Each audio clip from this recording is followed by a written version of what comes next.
இருக்கு அப்படின்னு ஒருத்தருக்கு வந்து தெரியறதுக்கு என்னவா இருக்கலாம் சிம்டம்ஸா? ஏதோ ஒரு அவுட் ஆஃப் த ஆர்டினரி.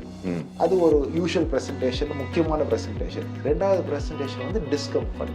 இப்போ நான் ஹெர்னியான்னு தெரிஞ்சப்புறமும் அதை நான் சர்ஜரிக்கு உடன்படாமல் அதை அப்படியே விட்டுட்டேன் அப்படின்னா வேற ஏதாவது அது காம்ப்ளிகேஷன் கொண்டு விடுமா லைஃப்ல? With the documented hernia then you should operate on them. How difficult on the table நீங்கள் எப்படி அந்த டெசிஷன்ஸை எடுக்கிறீங்க?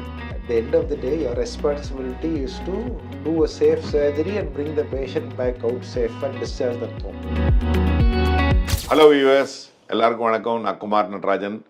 உங்களை இந்த வெல்னஸ் பெட்டகம் அப்படின்ற ஒரு புது முயற்சியான யூடியூப் சேனலுக்கு உங்களை எல்லாரையும் வரவேற்கிறதுல நான் ரொம்ப சந்தோஷப்படுறேன். எனக்கு ஹிர்னியா இருக்குது அப்படின்னு ஒருத்தருக்கு வந்து தெரியறதுக்கு அவர் போய் டாக்டர்கிட்ட போய் கன்சல்ட் பண்ணுறதுக்கு என்னவா இருக்கலாம் சிம்டம்ஸா?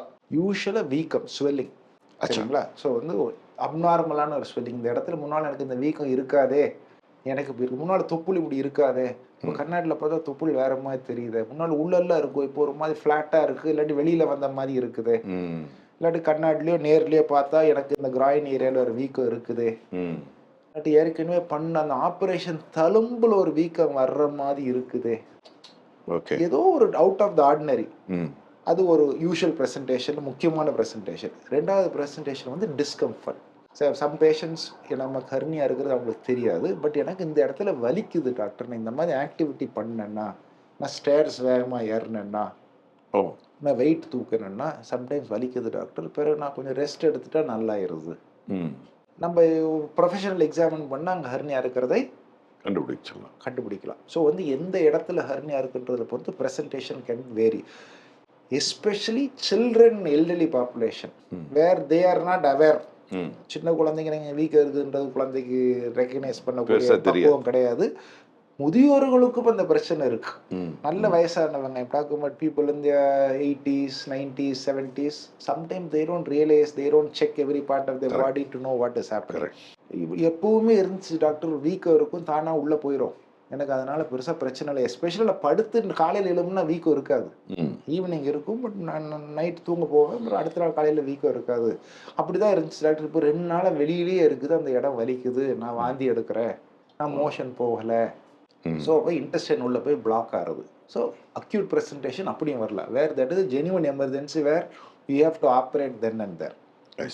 சரிங்களா? ஸோ வந்து வேரியஸ் சின்ன குழந்தைன்னா வந்து இதுவும் சொல்ல தெரியாது எனக்கு இது பிளாக் ஆகிடுச்சுக்குன்னு. சிறிய குழந்தைகள் வந்து அம்மா வந்து சொல்லுவாங்க, குழந்தை பாலே குடிக்க மாட்டேங்குது, வாந்தி எடுத்துக்கிட்டே இருக்குது, வயிறு கொஞ்சம் பெருசாக இருக்குது, ஒரே அழுதுகிட்டு இருக்குது, மோஷன் போக இத்தனை நாள் ஆச்சு. ஸோ யாருக்கு வருதுன்றதை பொறுத்து history will be very variable. இப்போ நீங்கள் சொன்னீங்க அது மாதிரி ஒரு சின்ன கட்டி அவருக்கு ரொம்ப ரொம்ப வருஷமாக இருக்குது, அவர் அதை பார்ட் ஆஃப் லைஃப்ன்ற மாதிரி எடுத்துகிட்டு வந்துட்டார், அப்புறம் திடீர்னு பார்த்தா அந்த மாதிரி இருக்குது அப்படின்னு சொன்னீங்க. இப்போ நான் ஹெர்னியான்னு தெரிஞ்சப்புறமும் அதை நான் சர்ஜரிக்கு உடன்படாமல் அதை அப்படியே விட்டுட்டேன் அப்படின்னா வேற ஏதாவது அது காம்ப்ளிகேஷன் கொண்டு விடுமா லைஃப்பில்? அதாவது இதெல்லாம் ப்ரீ டிட்டர்மைண்டேஷன். சரிங்களா? ஸோ ஹெர்னியான்றது வந்து நான் ஏற்கனவே சொன்னேன், ஒரு சர்ஜிக்கல் கண்டிஷன். அதை வந்து நம்ம சர்ஜரி இல்லாமல் நம்ம ரெடி பண்ண முடியாது. எப்போ சர்ஜரி பண்ணணும்ன்றது அடுத்த கொஸ்டின். உங்கள் கேள்வி interview. So the royal college of surgeons in இங்கிலாந்துடைய ஸ்டேட்மெண்ட் என்னன்னா, if you have a healthy patient okay with the documented hernia then you should operate on that.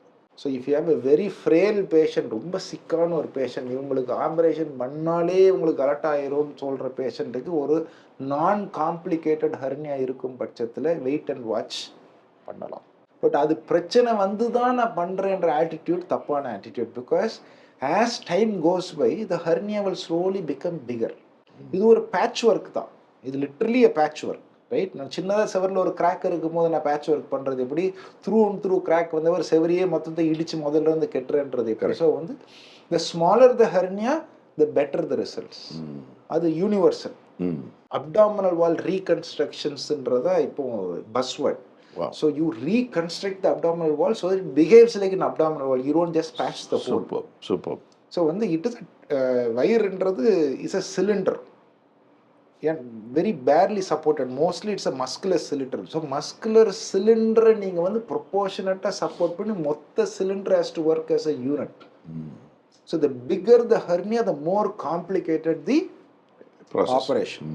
25 வருஷத்துக்கு முன்னால் நம்ம டீல் பண்ணியிருந்தோம்னா it would been a lot more simpler operation. எனக்கு 25 வருஷம் ஒரு hernia இருக்குன்னாலே அந்த டிஷ்யூஸ்லாம் பயங்கரமாக இருக்கும். the hernia size itself will be big. அதாவது நீங்கள் பார்த்துருக்கீங்களான்னு எனக்கு தெரியாது, but there are some people who will have almost a volleyball or a football in their scrotum. விரப்பையில் வந்து கிட்டத்தட்ட எல்லா இன்டெஸ்டைனுமே உள்ள கிடக்கும். கிராயின் ஹெர்னியா வந்து கொஞ்சம் கொஞ்சமாக போய் போய் மொத்த குடலுமே இங்கே இருப்பான். ஸோ சிஸ்டமே எப்படி யூஸ் ஆயிரும்னா அந்த குடல் வெளியில் தான் இருக்கும்ன்ற மாதிரி சிஸ்டம் வில் பி கம்ஃபர்டபுள். நீ திடீர் ஒரு நாள் பிடிச்சி அவ்வளோ குடலை உள்ளே வச்சிங்கன்னா மூச்சு விடுறதுக்கு தடுமாறுவாங்க. எனக்கு ஹெர்னியா இருக்கிறது ஊர்ஜிகமாகும் பட்சத்தில் எனக்கு பயங்கர சிம்டம் இல்லை, நான் ஒரு 6 மாதம் கழிச்சு பண்ணிட்டுமா, ஒய் நாட்? நான் ஒரு 6 வருஷம் கழிச்சு பண்ணிட்டுமான்னா தட் இஸ் நாட் கரெக்ட். 6 வருஷத்தில் there will be definite changes in the hernia which will make the operation definitely more complex. இப்போ சொன்னீங்க 83-year-old லேடி, அவங்களுக்கு வந்து அந்த சின்னதாக அது ஹுக் ஆகிருக்கு அப்படின்னு சொன்னீங்க.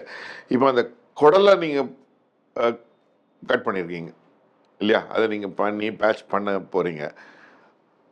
இதுக்கும் அதுக்கும் இப்போ நீங்கள் 2, அதாவது அது பை டிஃபால்ட் தான், உங்களால் அது ஆகலை, ஆஸ் அ சர்ஜன் உங்களால் அது ஆகலை, பட் வேற ஒன்றும் ஆப்ஷன் கிடையாது, அந்த குடலை நம்ம ரிப்பேர் பண்ணால் தான், ஏன்னா அதுக்கு ஏற்கனவே சப்ளை இல்லை அப்படின்றப்போ how difficult on the table நீங்கள் எப்படி அந்த டெசிஷன்ஸை எடுக்கிறீங்க? At the end of the day, your responsibility is to do a safe surgery and bring the patient back out safe and discharge them home. Correct. So whatever it takes, you have to do.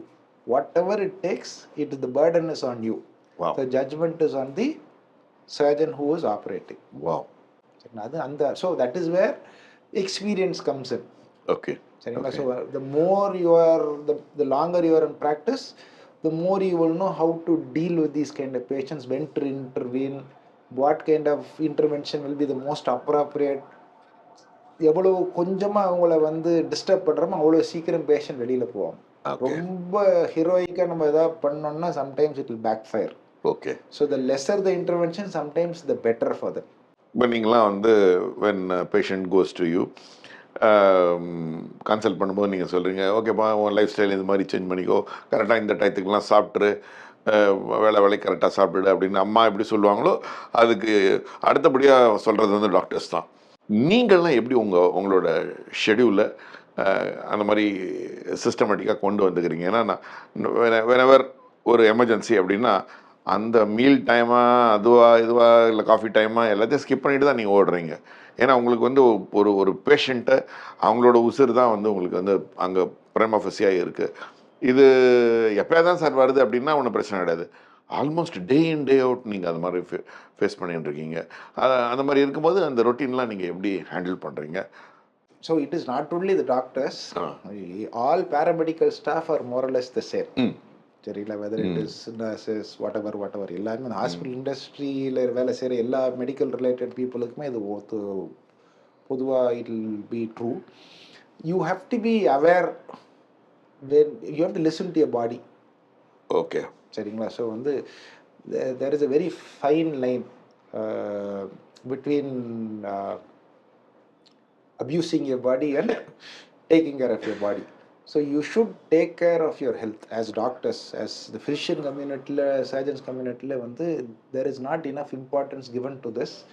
I think increasingly the younger generation is better, but the older generation not necessarily. So doctors generally will come very late. Some very, very big names, I am not allowed to say names, some very big names have presented very late with very advanced disease. So that is not uncommon. Doctors society இப்போ there was I don't know, recent or 6 months kulla there was a Hindu article or was it Times of India, I can't remember, which spoke about the incidence of high blood pressure and diabetes in the doctor community. Wow. And they said the incidence of overweight, diabetes, high blood pressure was very high in the government sector. I don't know whether they only scrutinized the government sector, எனக்கு வந்து full details தெரியல, but the heading was like this, the highlight was like this. Government sectorல வந்து the incidence of doctors being overweight, therefore hypertensive diabetes is much higher than the normal population. எல்லாமே balance பண்ணணும். So you need to know how much you want to earn, you need to know how much you want to operate, how much time you spend with your family, how you take care of your body எல்லாமே it is a fine balance like everything else in life. I'm sure most other professions have this. அவங்க முன்னாடி எப்படி இருந்தாங்களோ அதே status கொண்டு போய் அவங்கள நான் தருவிக்கிறது தான் என்னோட வேலையாக பிரதானமாக இருக்கும் அப்படின்னு உள்ளுக்குள்ளே சொல்ல முடியுங்க. அது வந்து ரொம்ப ஹாப்பி டு நோட் தட். ஏன்னா நிறைய பேருக்கு வந்து போஸ்ட் சர்ஜரி தான் பயம். ஐயோ நம்ம அவ்வளோதானா, இனிமேல் நம்ம பெட் ரிட்டன் தானா, இனிமேல் நமக்கு வந்து வாழ்க்கையே கிடையாதான்ற ரேஞ்சு தான் எல்லாருக்கும். இப்போ நீங்கள் சொன்னதில் வந்து எனக்கு தெரிஞ்ச பப்ளிக் எல்லாருக்குமே வந்து நல்ல ஒரு கிளாரிட்டி கிடச்சிருக்கும். ஏன்னா நீங்கள்லாம் எந்த அளவுக்கு ஒரு எஃபர்ட் போட்டு ஒரு பேஷண்ட்டை திருப்பி எப்பா நீ முன்னாடி இப்படி தானே பாருந்த, இதே லெவலுக்கு ஒன்று கொண்டு வந்து வச்சிட்டோம் அப்படின்னு சொல்கிறதுல ஒரு பெரிய ரிலீஃப் இருக்கும். எல்லாருக்குமே அது ஒரு பெரிய லேர்னிங்காகவும் இருக்கும்னு நினைக்கிறேன். ரொம்ப நன்றி டாக்டர். சந்தோஷம். உங்கள் கூட இவ்வளோ தூரம் உரையாடணும். நிறைய பாயிண்ட்ஸ் எடுத்து சொன்னீங்க. பாக்யராஜ் சார் ஏதோ ஒரு படத்தில் எல்லா ப்ரொஃபஷனலாகவும் ஃபோட்டோ வச்சுருப்பார். இப்போ எனக்கும் அதே மாதிரி நான் போட்டுன்னு வரேன். ஏன்னா நான் வந்து ஜட்ஜாக வந்துட்டேன், டாக்டராக வந்துட்டேன், போலீஸ் இன்ஸ்பெக்டராக வந்துட்டேன்ட்டு அப்படி போட்டுன்னே வரேன் ஒவ்வொரு ஃபோட்டோவோ. அது மாதிரி யோசிப்பேன், என்னோட டாக்டர் ப்ரொஃபஷனும் போயிடலாம், எவ்வளோ ஒரு நோபல் ப்ரொஃபஷன் அது, என்ன ஒரு சேலஞ்சஸ்ஸு, நிறைய பேருக்கு satisfaction. The family will centre complete அந்த வார்ம்த் கொடுப்பாங்க டாக்டர்ஸ். அந்த பேஷண்ட் வீட்டுக்கு வந்துட்டாங்க, திரும்பி வந்துட்டாங்கன்னா அந்த ஃபேமிலியே அப்படியே அந்த டாக்டரை பெருசாக கும்பிடுவாங்க. ரொம்ப ரொம்ப தேங்க்ஸ் டாக்டர். தேங்க்யூ. ரொம்ப கிளாரிட்டியாக சொன்னீங்க. வணக்கம். தேங்க்யூ. நேர்களே, இவ்வளோ நேரம் நம்ம டாக்டர் ரவீந்திரன் குமரனோட நம்ம உரையாடினோம். மீண்டும் உங்கள் எல்லாரையும் இன்னொரு சப்ஜெக்ட் எடுத்துட்டு இன்னொரு டாக்டரோட வந்து உங்களை மீட் பண்ணுறேன். அதுவரை சைனிங் ஆஃப். குமார் நடராஜன்.